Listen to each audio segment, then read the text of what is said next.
The opinions and statements expressed in the following program do not necessarily reflect those of WWDB, its staff, or management.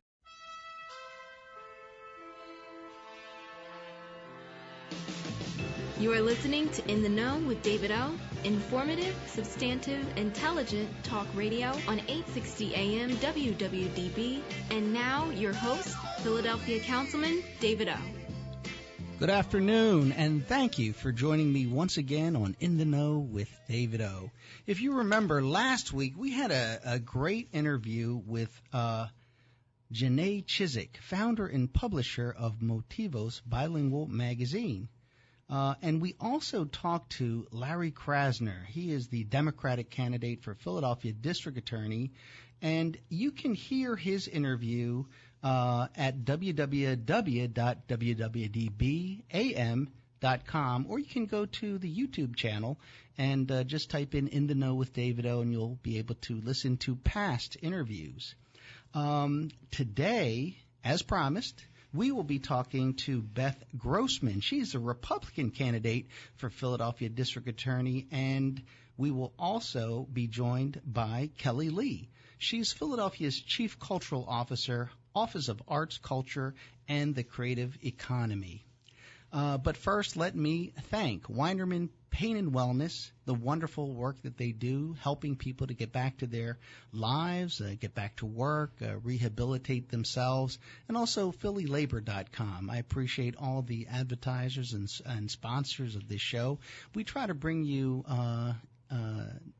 news and information that is informative, substantive, and intelligent, and hopefully something that you could really learn from and appreciate. So let me start by telling you a little bit about Beth Grossman. We had a kind of a stirring Democratic primary, a lot of attention because there were 6 candidates. And among them was the unlikely candidate. That's what I call him. By the way, that's what I call myself, the unlikely candidate. And anyway, he won, and it created quite a stir because he took positions that were not usual against the death penalty, those type of things. And so the nature of that type of a race, when you have 6 people running against each other, they get a lot of news. But there was, and as many people know, there is a Republican candidate who was unopposed, and so basically less news. And so it's an opportunity for you, if you don't know who Beth Grossman is, to listen to her and hear what she is trying to do, what her experience is, what her platforms are. And so let me welcome Beth Grossman. Thank you very much, Councilman Oh. I'm very happy and honored to be here, and I hope you are feeling well. Oh, thank you very much. I do feel fine. It'll be a while, I suppose. You know, I tell people all the time, always asking me, how are you after your stabbing? Hey, I'm perfectly fine, healthy, back at work, but I appreciate all the concern. Now, one of the first things that we can note about you is you have extensive experience in the Philadelphia District Attorney's Office.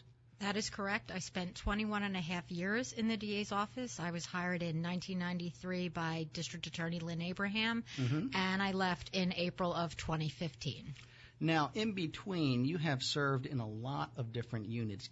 Can you tell our listeners some of the units that you served in? Sure. I believe that I was the only DA to serve in every division of the office, and that includes the trial division, the juvenile division, the law division, investigation, and narcotics. I have tried a whole different arena of cases, you name it. I did it with the exception of very few things. And then for 8 years, I was chief of the Public Nuisance Task Force Unit, which really helped communities deal with public nuisance issues such as drug properties, drug businesses, brothels, speakeasies, dangerous nightclubs. You name it, we did it. Okay, so at least from what I have read, and you can correct me if I'm wrong, You were basically hired by the Philadelphia District Attorney's Office in 1993. Is that correct? That is correct. Okay, so from 93 to 2005, you're an ADA, Assistant District Attorney, going through just a whole lot of different units and what they focus on.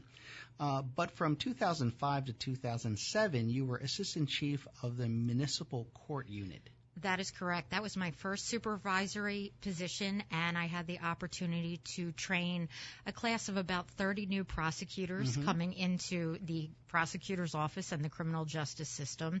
And it was me, a chief, and another assistant chief, which were all needed because about anywhere from 50 to 60,000 cases go through that unit a year. It's preliminary hearings for felonies, excluding homicide, rapes, and complex cases, and then misdemeanor trials such as lower-level crimes such as possession of drugs, prostitution, retail theft, and a whole lot of inexperienced baby DAs, as I call them. Oh, my.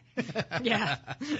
Well, let me ask you this, because, you were doing that for 2 years, and then, as you said, you were selected to be the chief of the Public Nuisance Task Force. Is that something you wanted to do? It is. Lynn Abraham promoted me to this position, and I truly found my passion. I fell in love with it because this is the unit that, unlike any other units in the DA's office, where the office can actually be a resource for neighbors, where they might not be direct victims of crime, but they are feeling secondary effects of crime if one is living next to a drug house, or you have to worry about a violent bar that is on your corner, and allowing the DA's office or the Public Nuisance Task Force to work with other agencies such as Pennsylvania State Police Bureau of Liquor Control Enforcement or Licensing and Inspections or Commerce Department. There's a lot of creative ways to deal with these public nuisance issues that can bring a lot of relief to neighbors. And I attended hundreds of community meetings throughout the city, met amazing folks who care about their cities, their blocks, their neighborhoods, their blocks, and they are true heroes. And it was really an honor to serve them and help address community problems. What would you say is the main goal of the Public Nuisance Task Force? What I mean is, from a prosecutor's point of view, not being the police, not being a community organization, not being L&I, and we'll get into that because you ended up being chief of staff over at L&I. Correct. But as chief of this task force, and as a prosecutor, what was your go-to move that you would like to lay down when you wanted to make a difference? Well, I think there's a couple legal tools that we were able to use, and one was obviously the drug forfeiture statute, which has gone over some changes over the past several years, where if somebody is dealing drugs out of a house or the owner knows or should have known that drugs were being dealt, then you can actually move to file a forfeiture petition against the property. And, it wasn't a money-making endeavor. It was just to make owners, including many out-of-state landlords who are very problematic in many neighborhoods throughout the city, to take responsibility for their properties, for their tenants, and to know what's doing, because it could really ruin a block completely by having just one drug house on a block. And then if it was a nuisance bar, we would bring civil actions in civil court to kind of bring them up and make them sort of get in line. If we were successful in trying those bar cases, literally the liquor establishment would have it would be padlocked literally for a year, and the license would be kept in safekeeping.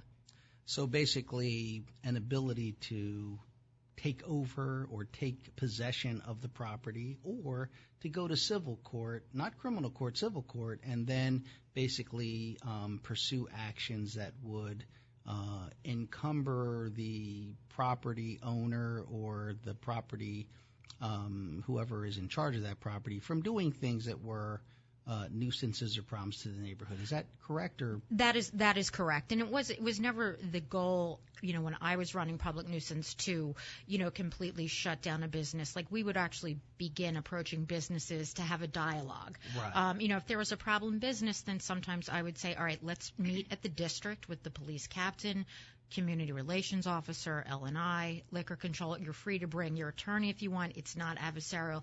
And to talk about and have a good dialogue about ways a business can be improved. And we actually had a lot of success that way, whether it was adding lighting or here are the, this is the training that you need for your staff that's serving liquor. But there's always creative ways and positive ways to make a business function better. Is that the Teddy Roosevelt talk softly, carry a big stick type of thing? Yes, it is. Okay, exactly. Okay, so that works. I think that works. And then in 2015, you left the DA's office and became the chief of staff in the city of Philadelphia for the Department of Licenses and Inspection. So very similar role you were doing, but from a different side of things. How was that transition? It was very, very interesting. I mean, it's very difficult to leave a place that you've loved after 21 and a half years, but I was ready for a change. I think learning from running the Public Nuisance Task Force Unit and seeing how buildings and properties can actually be public safety issues themselves, it kind of did feel like a natural transition to go to the department that is responsible for every aspect of buildings, be it construction, be it demolition, be it health, how businesses are run, do they have licenses, do they have permits, and it really expanded my knowledge base on that as a way to maybe improve how the city functions and also to see and gain the experience of running a large city department. So here's $1 million question. So 21 years in the DA's office, all these different units, the 8 years as the chief of Public Nuisance Task Force, and then working in the Department of Licenses and Inspections, and now you're running for DA. Why? Because I love this city. I want to restore integrity to the district attorney's office. As a Republican, like you say, I feel like I'm a David Oh Republican, and like you, I am an unlikely candidate, but I believe in the need for more political balance in city politics and Philadelphia politics. And because I have such experience throughout the DA's office, I know how it should be run. I know how it should not be run. I am my own person who could make decisions for it and about it. I've had experience managing a department. And I also believe in focusing. What I would like to focus on are several things. The first being obviously restoring integrity and transparency to the office, running it in order to regain the public's trust in light of the current DA's troubles that we're having, to focus on charging, prosecuting, and sentencing crimes involving unlawful handguns. I think that's important. And to have a very, very strong community engagement unit, much like the Public Nuisance Task Force Unit, so that all of Philadelphia knows that the DA's office is there as a resource, not just part and parcel of the criminal justice system. Well, let's start with this. You have a lot of experience, as you say, but we are living in a time where we have seen both Republicans and Democrats go for people with no experience. Probably, I would guess, and I'm not saying I know, from just a level of dissatisfaction with politics and ultimately even the best candidates with the most experience and expertise, they have lost to people with absolutely no experience because people want to change. So is your experience a plus or a minus in this race? I think my experience is an absolute plus in this race. I think I have dedicated myself to serving the public for decades. I mean, it's been my only experience. But can you bring about the change? Of course. Of course. Listen, I am my own person. I was hired by Lynn Abraham. Yes, I left by, under Seth Williams. But I know and have my own ideas and platforms. I know who I am. So I know Mr. Krasner talks about the culture of the DA's office. But guess what? There are things I wanted to do, want to do, but my name wasn't on the door. So, you're limited by that. Now, if my name is on the door, are there things I want to focus on? You bet. There's a couple things that I also like to think about, and I think about it as preventative, which goes to juveniles. I don't want to have so many juveniles going into the justice system, from school to the prison pipeline. I'd like to give a shout out to former Deputy Commissioner Kevin Bethel, who is working up at Drexel and he works with the school district. He has a Philadelphia school diversion program. Mm-hmm. And that's where kids pre-arrest are being dealt with. If they get into trouble into school, it's almost like an IRD program. They're being diverted and they're getting treatment or services through the Department of Health, which really helps prevents kids from recidivating. It's very important, and numbers have gone down. I think he's reduced school arrests by almost 80%. Schools are functioning better, and kids are not going into the juvenile justice system. And on the other end, I like to call reinvention, because I am a huge proponent as well of reentry programs. Because if somebody has served his debt to society, then I think there should be resources to help him or her reintegrate into society and not commit crimes again, because that's not a victory for anybody. So I think looking at things in a different, more creative way, in a more holistic way, is something that I want to bring to the district attorney's office. As well as my many years of experience, I have established good, strong working relationships with other city agencies, which includes the command staff at the Philadelphia Police Department, obviously L&I. I fell in love working with Commerce when I was at L&I because there are so many amazing things they do that help improve, like commercial corridors, and that helps intrinsically abate public nuisances. And I think that's important, as well as state police and federal law enforcement agencies. You need to have a good working relationship with fellow agencies. Let's say we're talking a year from now, and you, in fact, have won. You are the DA. Tell our listeners, what is it that you've done as DA to improve the morale, to improve the quality of prosecutions, to achieve those things, integrity, handguns in particular, public engagement? How did you do that? Sure. I think the first thing to show to really a staff of 600 that has gone through a rough time is to show that I am there for them and that you lead by example. It's as simple as that. If your name is on the door, you better welcome yourself to the highest scrutiny and follow all ethics standards and canons of our professional conduct. I also want to regain the public's trust, and that also includes publishing statistics on our website. Who are we focusing upon? What types of crimes? Who are we charging? As well as gender, sex, race. I think that's very important for the public to see. I also want to improve training for new DAs, and also maybe have some implicit bias training. I think that's very, very important. And I also would like returning citizens to come speak to new DAs as well, because that was sort of never part of my training. And I'm not talking about catastrophic cases, but just to hear the other perspective, that there is, in fact, somebody on the other side, or the other side of the aisle, and maybe we need a different type of look, more holistic look when we're offering pleas, things like that, because we are in the middle of a giant opioid heroin crisis.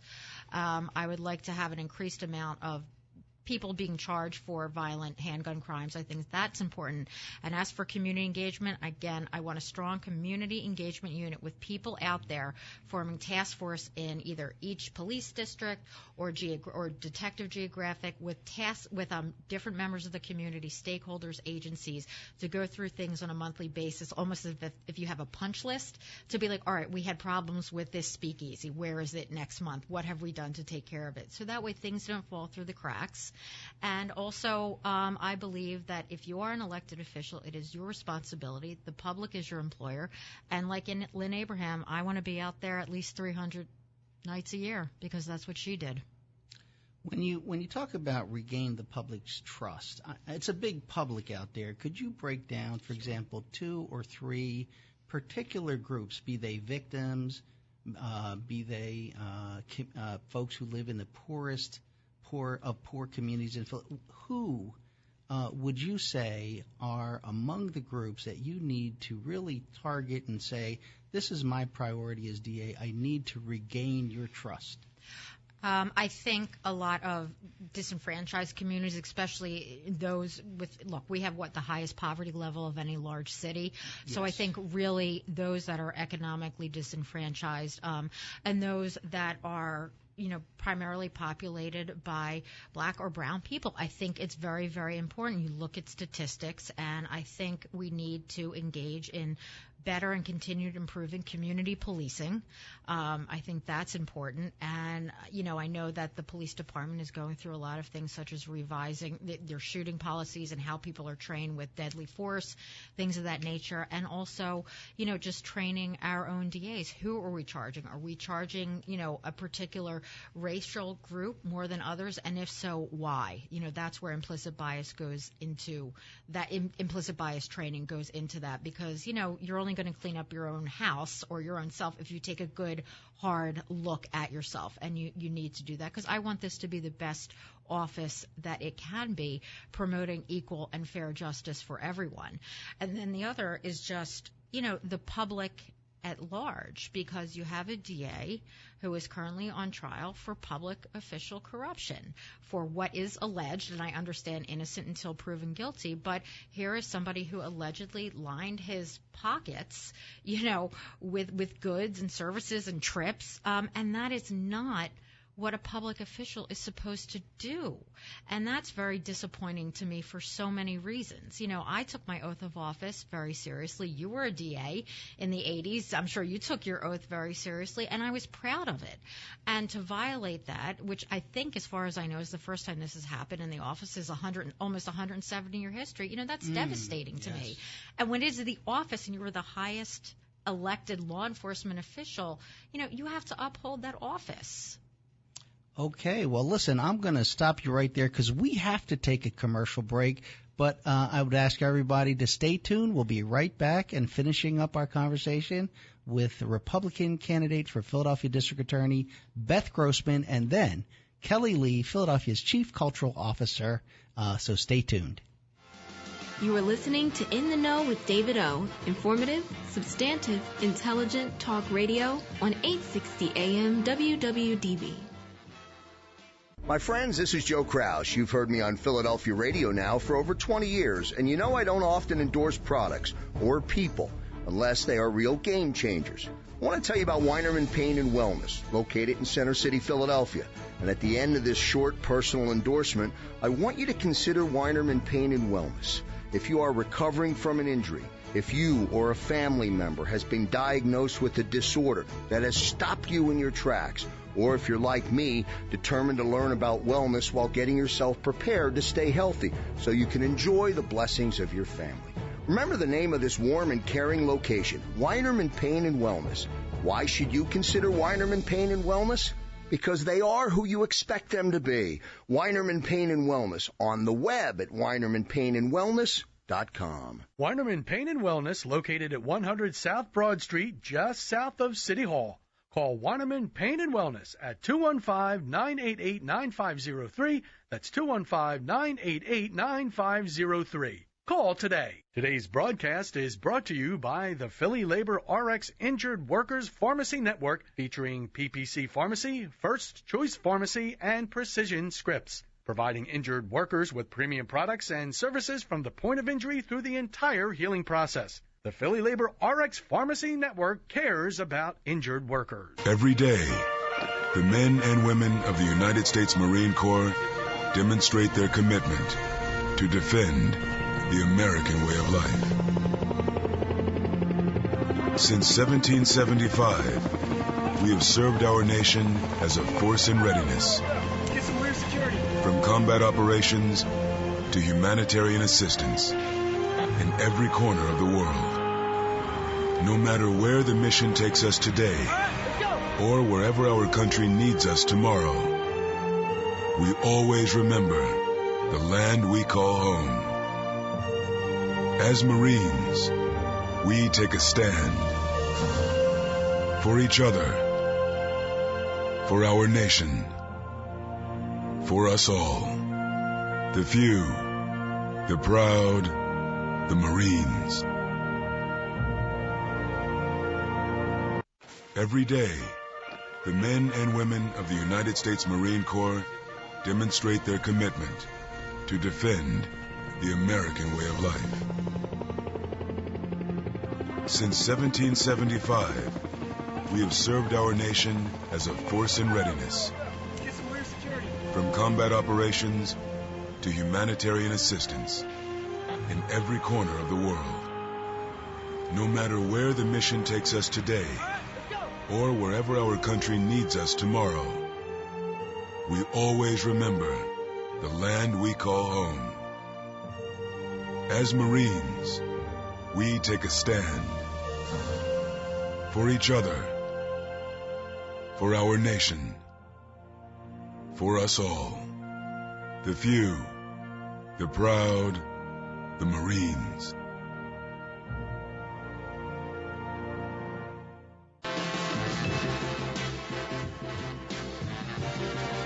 All right, and we are back. I am in the studio with Beth Grossman, Republican candidate for Philadelphia District Attorney, and Kelly Lee, Chief Cultural Officer, Office of Arts, Culture, and the Creative Economy here in Philadelphia. And, of course, it affects our surrounding communities as well.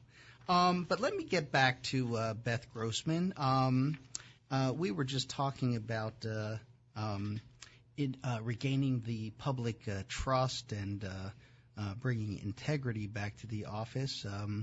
And you were talking about disenfranchised communities and looking at the data, statistics to ensure that prosecutions are fair. Let me ask you this question. What are your thoughts on stop and frisk? Well, as I always like to just make clear that people know, DAs do not stop and frisk people. So that clearly it is a police issue. That being said, I think stop and frisk must only be done, obviously, when there is reasonable suspicion. Now, where the DA's office can come into play is beginning to tag those cases where stops are not legal. And that is capturing data much earlier. Are we seeing the same police officer who is getting his evidence thrown out because it's consistently has been illegally seized? Those type of things. Or, also through the community, are we getting complaints about the same officer or group of officers? And, what I don't want to happen as a result of improper seizures, stopping and frisk, and even worse is every 10 years there has been without there's always been a police scandal every 10 years. Usually it is narcotics related. You saw that in the 39th district in the 90s. Then there was 2005, and then there were officers who were recently acquitted in federal court. But it is an issue, and that's the DA's office has to really make a concerted effort to flag things earlier, because once you have to withdraw hundreds of cases for illegally seized evidence or improper police conduct, it creates mayhem in the system. And that's where the DA's office that's where the DA's office responsibility needs to come in. Well, listen, I happen to agree with you, by the way, me personally, but I will say that your position on that is no different from Larry Krasner's, not that it should be any different.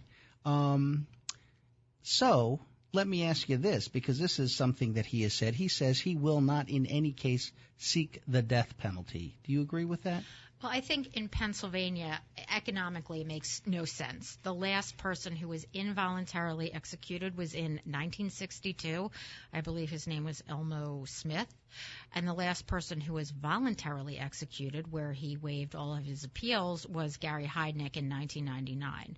And because it costs so much to litigate these cases post-trial and appeals, where sometimes they even go all the way up to the United States Supreme Court, and you need experts, I think, utilizing the DA's budget and its funds can be done in a more productive way than continuing to bring the death penalty in certain cases. Now, that's not to say that I wouldn't if it was something absolutely catastrophic, such as the Dylan Roof, who went into a church, I think in one of the Carolinas. Mm-hmm. He was invited in, was worshiping with these people who just were in the house of God praying, and he shot and killed 9 of them. I mean, that's a case that might be death penalty appropriate.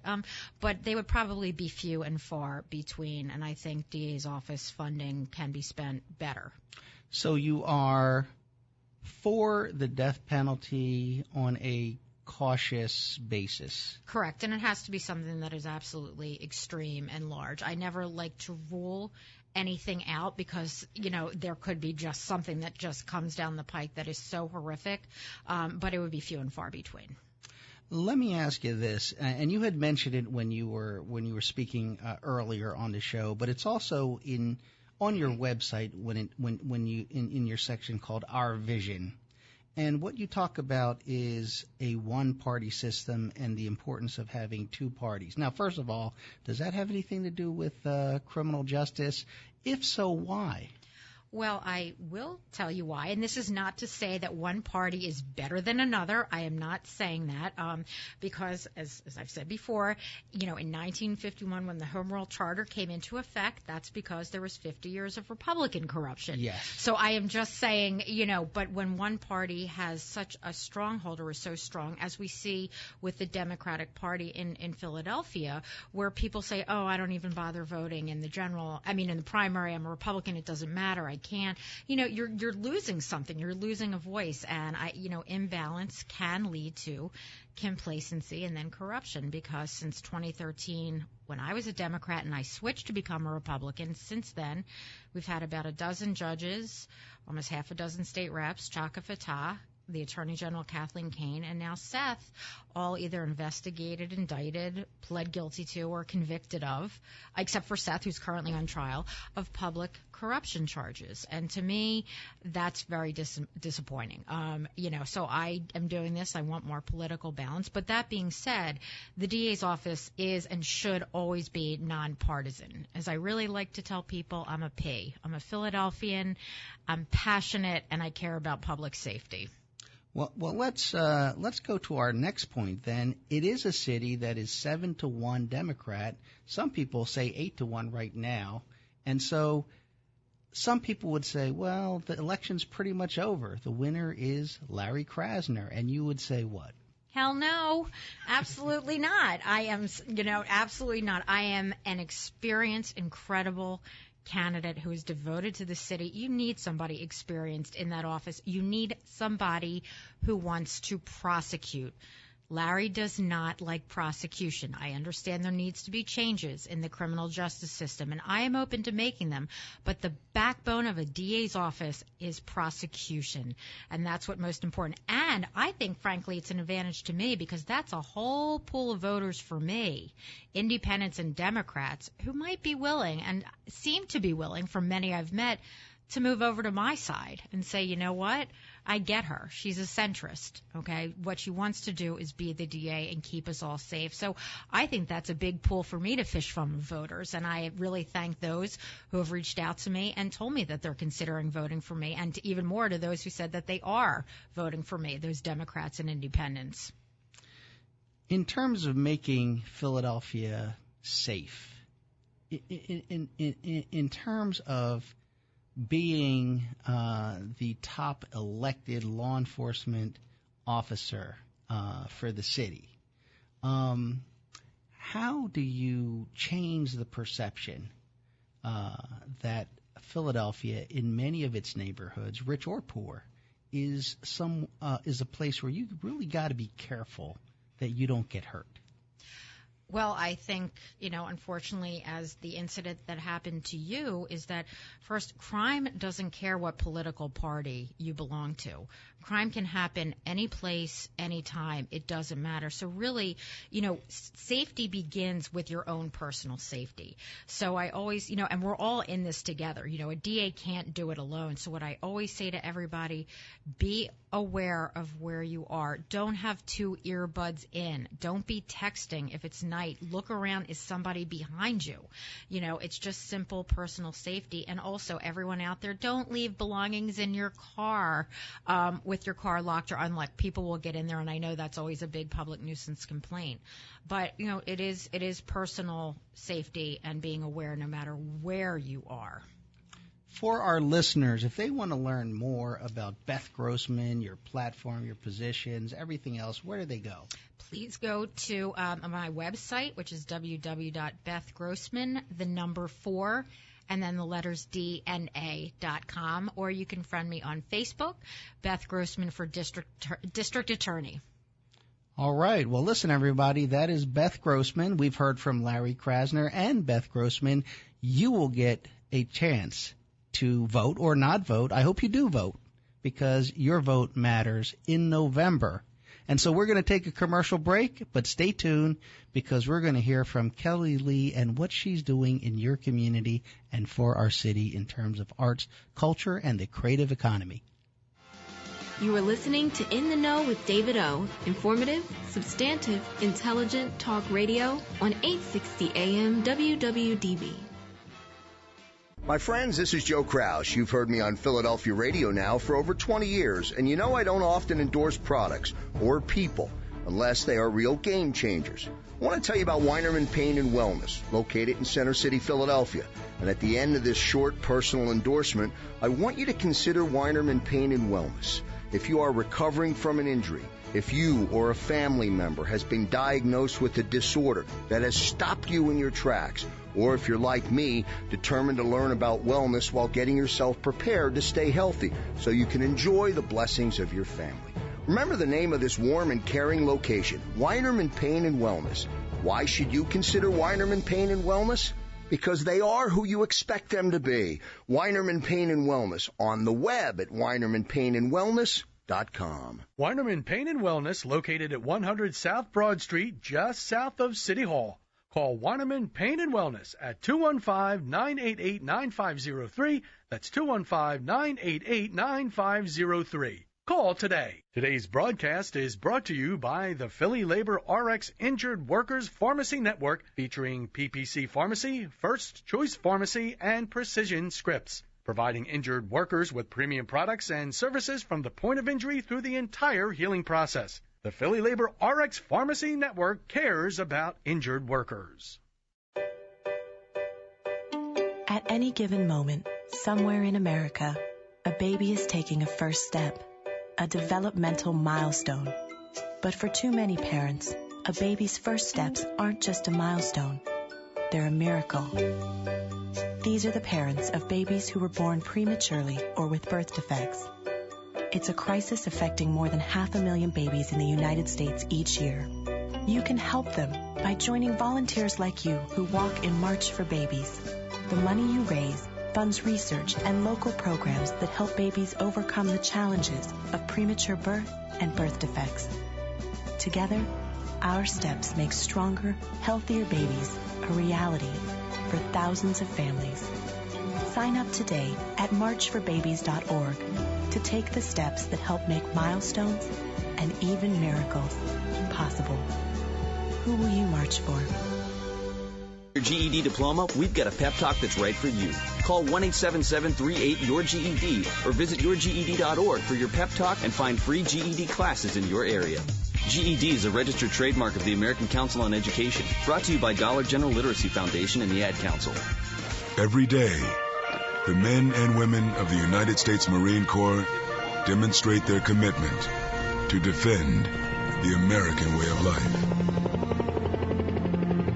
Since 1775, we have served our nation as a force in readiness. From combat operations to humanitarian assistance in every corner of the world. No matter where the mission takes us today, or wherever our country needs us tomorrow, we always remember the land we call home. As Marines, we take a stand for each other, for our nation, for us all. The few, the proud, the Marines.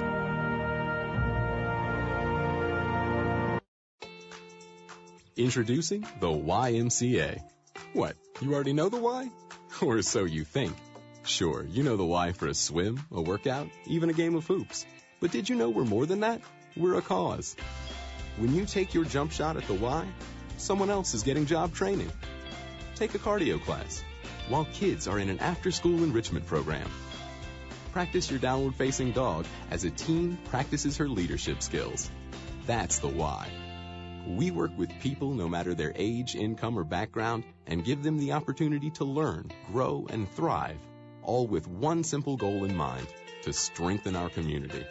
And we've got so much more that does just that. So while you might think of the Y as that place for lifting weights, we're also about lifting entire communities. Introducing the Y. We're so much more than a place. We're a cause. Visit ymca.net/more.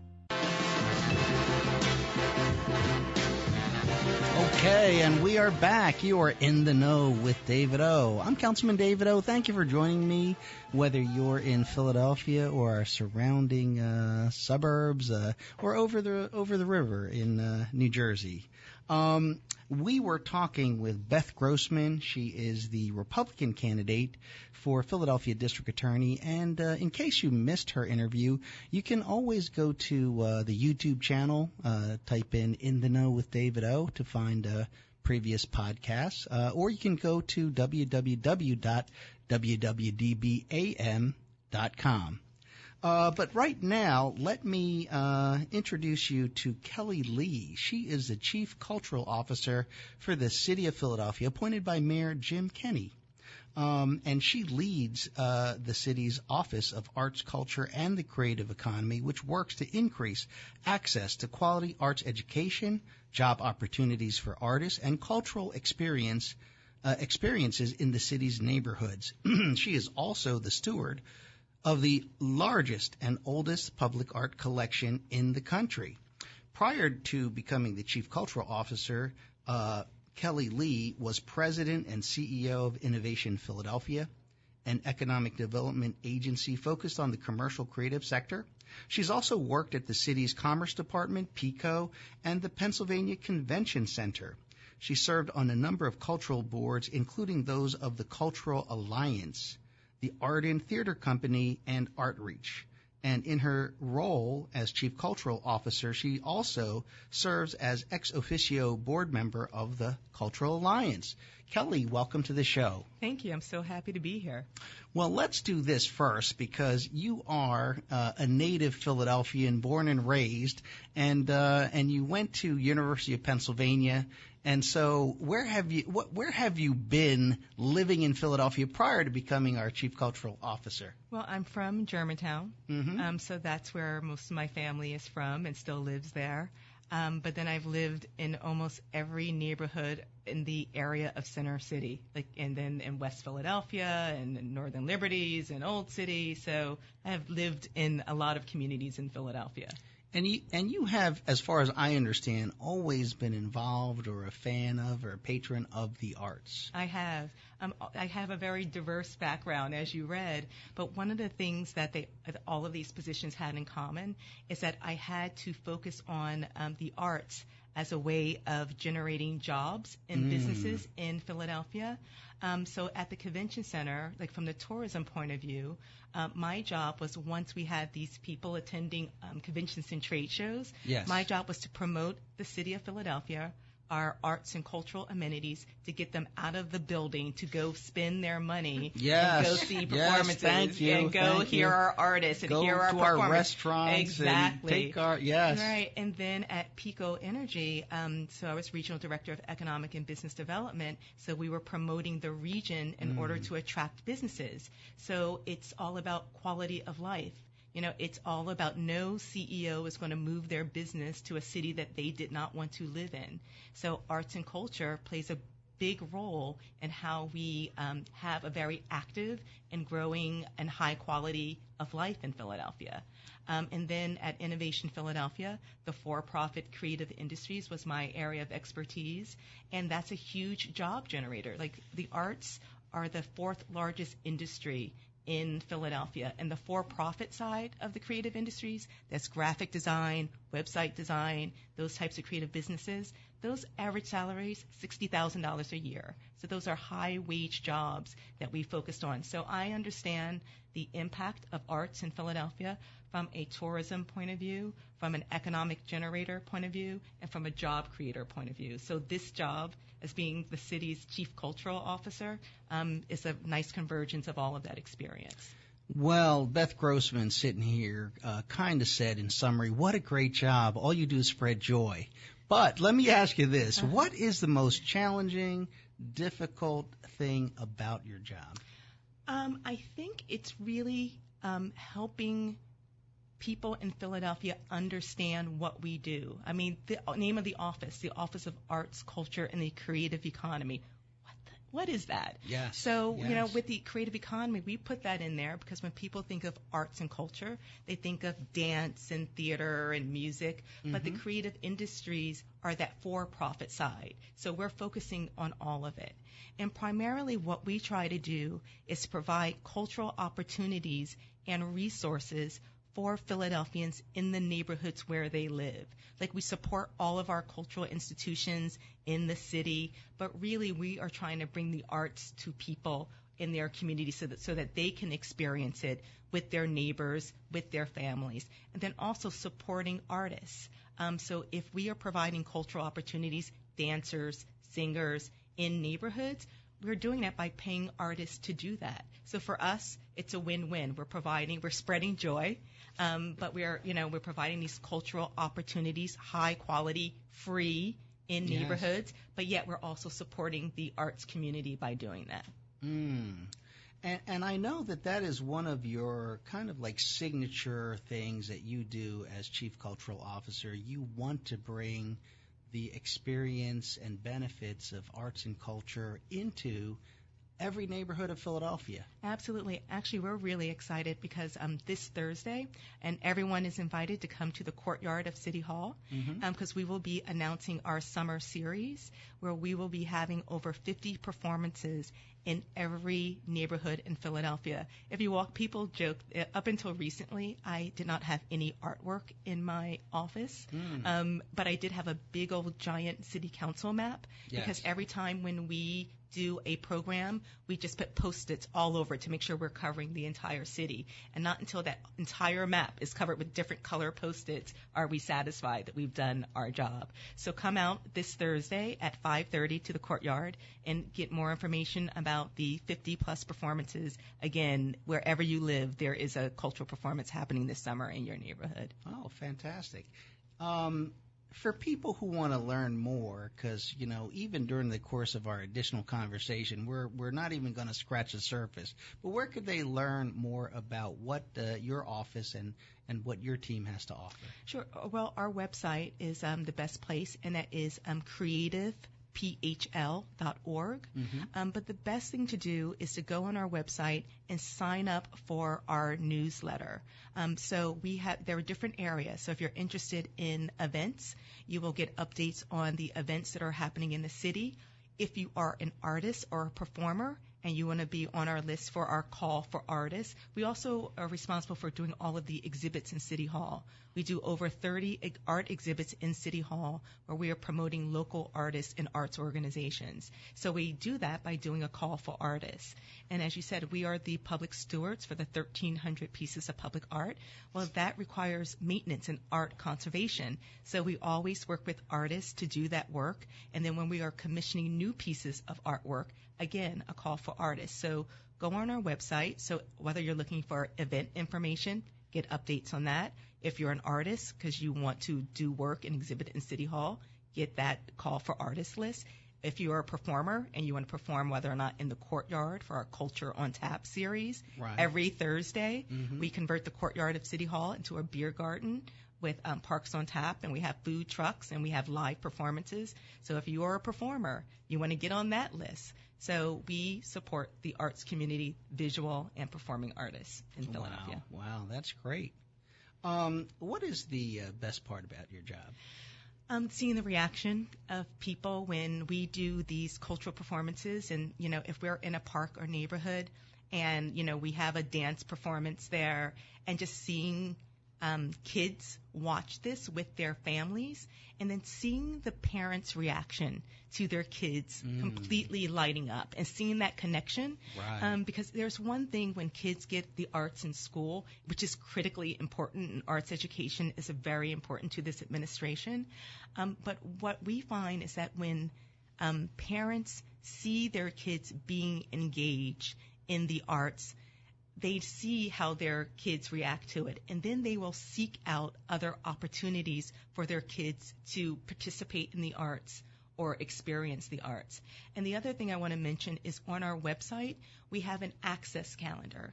And one of the things that differentiates our calendar from the others in the city is that we only promote free events. Oh, okay. So you can sort it. So if you're looking for free dance events or you're looking for free film screenings, if you go on our website to our calendar, you can find whatever it is that you're looking for. And at any given time, there are at least 600 free events going on in the city because all of our cultural organizations, they're very generous. They all have their pay what you can night. Certain nights are free, but most people do not know about it. So now you have one place you can go, creativephl.org.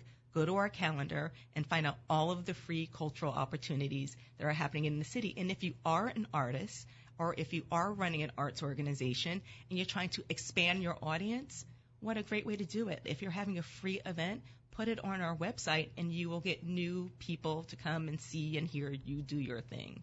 So that my joy is watching people really connect to the arts and especially doing it in neighborhoods. Wow. Well, that's a lot of stuff. And, it just causes me to think about my 2-year-old, whenever some music comes on, whatever kind of music, she starts dancing. Right. I'm just delighted. I just where did you learn those moves? Does that come naturally? And it's always a delight for anyone else as well. I love seeing other kids dance and do their, do whatever creative thing they're doing as well. Let me ask you this, because kind of within your realm, here you are, as Chief Cultural Officer, curating, managing these 1,300 pieces of art. I'm sure you're engaged in what we're doing in the city in terms of where we're going to put art and of course, bringing art to our citizens, to our neighborhoods, right. Which, by the way, I think is very important in addition to developing young people and developing communities, but also to making our communities more safe, giving people something to look forward to something to enjoy, finding some talents or things that they really didn't know that they had. And you see your neighborhood in a whole different light. You can go to that playground and that park your whole life and play basketball or to enjoy it, but then you go there and you sort of experience a cultural performance that you've never seen before. It just completely changes the way you see your own community. And the other thing about the arts, which we always like to say, is that yes, we're bringing joy. Yes, it's very beautiful, but it's not a nice to have. It's a must have. It's one of those things that directly ties into educational outcomes. So if you are concerned about kids getting higher SAT scores, yes. Attending class, being participatory in class, have arts programming, because studies have always shown that those things are always higher and better in those schools that have the arts. So it is a nice to have, especially today. It brings this diverse people together and have a common experience. But, whether you're talking about it from a job creator, you're trying to stimulate your economy, you need the arts. You want to improve education, you need the arts. If you want to have stronger communities, you need to have the arts. So I think that the arts is part of every important strategy that we have in the city, whether or not it's community revitalization, our educational strategy, our economic development strategy. The arts has to play a role in that. Wow. Listen, I agree with you 1,000%. I mean, I've kind of always focused on JOBs, jobs, right. And all that. But yeah, my kids, we pay for music lessons, piano lessons, because it develops another part of their brain. It's just so very important. I wish everyone had the opportunity, but you're never too old. Oh, absolutely. And that's one of the things that's so exciting about doing the cultural programming in neighborhoods. It's intergenerational. You see, yes. Kids with their grandparents or with their uncles and aunts, and it's for the entire community, and that too sort of strengthens communities when they have these experiences together. Now, we're about to hit the 4th of July, Wah Wah Welcome America, Wah, wah, yeah. All that stuff. Yeah. I'm sure it's making you crazy. No, it's great. So one of the things that we're doing, and Wah Wah Welcome America has been great, and working with Jeff Garacino, who's the executive director of Welcome America. So on July 1st, We are having 10 cultural performances that's part of Wawa Welcome America that Saturday, one in every council district. Wow. So again, like, Wawa Welcome America, like everyone's a history maker, and they see the importance of the arts in terms of how we tell our history and share our history. And so they have been great partners. And so we are very much involved with Welcome America, and it's going to be exciting, and we can't wait. So July 1st in particular, in every council district, there will be a cultural performance. And again, people can find out about those cultural performances on your website, right? CreativePHL.org, yes. I tell you, that website's increasing its stock every minute you're speaking. Great. That's wonderful. That's why I'm here. Okay, well, we have just a few seconds left. Is there anything important that you're looking forward to in the next year that you want folks to know about? Yeah, just doing more of the same. And one of the things that we're really excited about is partnering with the recreation centers and the libraries in the city as well to do more cultural programming, because that's places where communities and people gather, especially kids.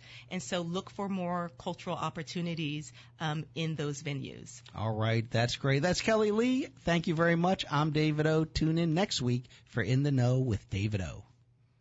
You've been listening to In the Know with David O. on 860 AM WWDB. Tune in again next Tuesday at 2 p.m. for more informative, substantive, intelligent talk radio with Philadelphia Councilman David O.